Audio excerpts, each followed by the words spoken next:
सम्पूर्णलाई फेरि पनि स्वागत छ र नमन छ मेरो युट्युब च्यानल माइन्ड मिडिया मार्फत। आज म तपाईहरुलाई यो हिउँको दृश्यसँगै तपाईहरुलाई केही कुराहरू राखौं सामाजिक सञ्जालमा जति पनि विकृति भइराखेको छ, यसले हाम्रो जस्तो देशमा कति असर परेको छ भन्ने कुराहरू म तपाईलाई केही कुरा राख्न चाहे।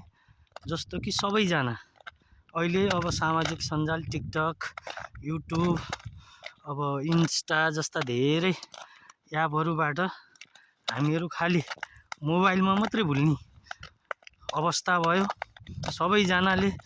अब ठीक छ, सामाजिक सञ्जाल पनि हेर्नुपर्छ, यस्ता भिडियोहरू नि बनाउनुपर्छ, हाल्नुपर्छ, एउटा सन्देशमूलक काम गर्नुपर्छ, त्यसको लागि ठीक छ।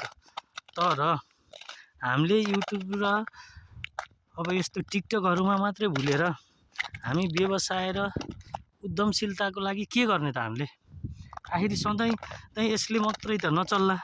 हामीलाई चाहिँ पैसा मात्रै भएर पनि त नहोला, खाने चिजहरू पनि त चाहिन्छ होला नि त। अहिलेको अवस्थामा तपाईहरु ठीक छ, राम्रो भिडियो बनाउनु भयो, अपलोड गर्नु भयो, भिडियोमा लाइक कमेन्ट आयो, मोनेटाइज पनि भयो तपाईको। तर आखिर तपाई खानुहुन्छ के त नि? कमाउनु त पर्यो नि। ठीक छ, सामाजिक सञ्जाल चलाउँ, सँगै लिएर जाउँ, आफू के व्यवसाय गरौँ, के काम गरौँ र उत्पादन पनि गरौँ र त्यसबाट हामीलाई त युट्युबबाट यताबाट आउने भनेको त पैसा त जे डलर हो नि त। देशमा विदेशी पैसा पनि भित्रिन्छ, राम्रो कुरा हो। तर भिडियो बनाउँदा उद्यमशीलताको बारेमा बनाउनुहोस्, काम गर्नुहोस्, आफ्नो बारीमा 2-4 वटा भयो नि साग लगाउनुहोस्, काउली बन्दा लगाउनुहोस्, उत्पादन केही गर्नुहोस्। यहाँ त के भयो, विकृति भयो, सबैजना भिडियो बनाएछ, आखिर त्यो भिडियोबाट ल पैसा त आयो, त्यो पैसा हामीले खानेकुरा किन्नको लागि त जसरी पनि त त्यो पैसा त विदेशिन्छ त, कि त इन्डिया जाने हो, त्यहाँबाट अब लग्जरी सामानहरू लिन्छ, विदेशमै जाने हो। त्यो गरेर त फाइदा त केही भएन, एकछिनको मजा त भयो। तर भविष्यलाई भोलिका पिढीहरूले के गर्लान् यसको बारेमा पनि केही सोच्ने कि। अब यो भिडियो हेरेर तपाईहरुलाई के लाग्छ? मैले जानी नजानी अब यस्तो भिडियोहरू बनाएको छु, यो मैले कुनै मलाई लाइक कमेन्ट आउला, भ्युज धेरै होला, म पैसा कमाउला भनेर हैन। म त एउटा वैदेशिक रोजगारमा आफै छु, काम गरिरहेको छु, इन्कम सोर्स छ।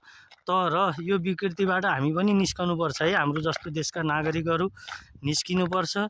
म यहाँ देख्छु हामीसँग काम गर्ने 70-75 वर्षका मान्छेहरू पनि यो युरोप यतिकै विकास भएको होइन। यहाँका मान्छेले काम गरेर भएको 14-15 वर्षदेखिबाट त यहाँका मान्छेहरू काम गर्न थाल्छन् 70-75 वर्षसम्म। र त्यसै कारणले म भन्छु हामी धेरै पछाडी छौँ। हामीलाई सामाजिक सञ्जाल र यी विभिन्न अहिलेको प्रविधिले गर्दा हामीलाई अगाडि भन्दा पनि मलाई लाग्छ हामी धेरै पछाडी गइराखेका छौँ भन्दै फेरि पनि यस्तै जानकारीहरू म लिएर आउने छु भन्दै आजलाई बिदा चाहे। हस्त नमस्ते। भिडियो हेरिदिनु भएकोमा यहाँलाई धेरै धेरै धन्यवाद र लाइक कमेन्ट र सब्स्क्राइब गरिदिनु होला र यस्तै जानकारी तपाईहरुले अरूलाई पनि सेयर गरिदिनु होला यी जानकारीहरू भन्दै बिदा भए। नमस्ते।